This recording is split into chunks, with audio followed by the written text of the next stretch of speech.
Hi everyone! Hope you're enjoying your days at home. We miss you, we love you, we can't wait to see you at school again. For now, I have a story to share with you from our friend Thomas the Tank Engine.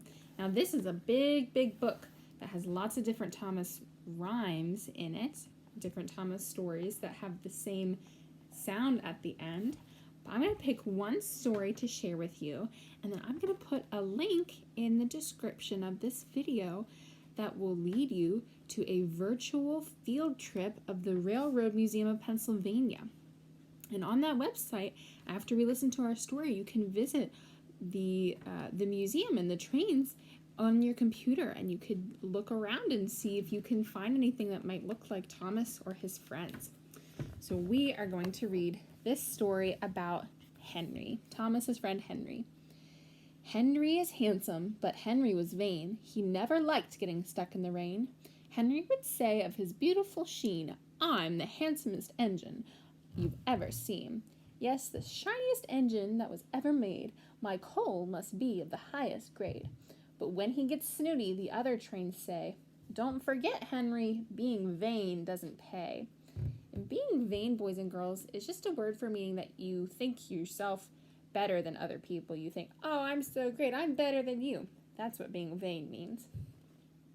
The others remember that one dreary fall when Henry was being the proudest of all. He was traveling fast and his cars were all full of passengers which Henry just loved to pull. The journey was fine, but here's the wrinkle.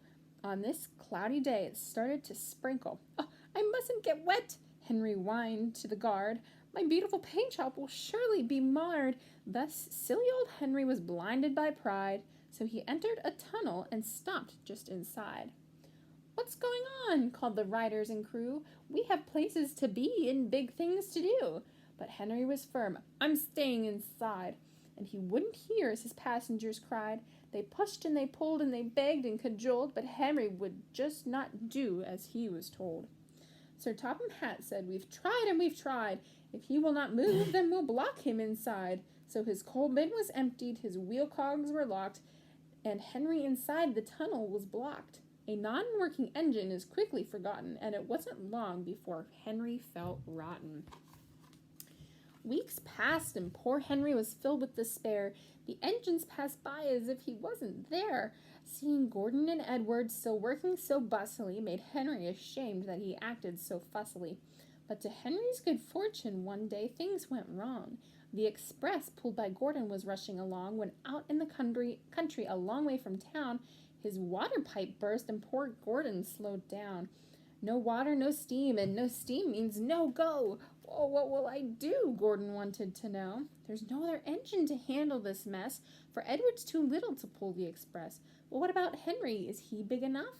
Perhaps he is done with this vanity stuff." The tunnel was opened and Henry appeared.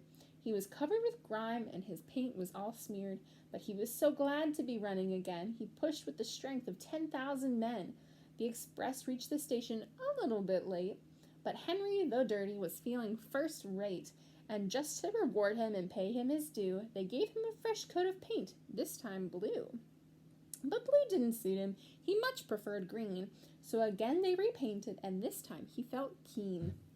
And so Henry learned it's best not to be vain, though he still really hates getting stuck in the rain. And fussy he may be, but nevertheless, Henry will help get you out of a mess. Wasn't that a nice rhyming story about one of Thomas the Train's friends, Henry? All right, boys and girls, don't forget to check out the Train Museum online. I hope you see lots of cool things and lots of fun trains. Bye!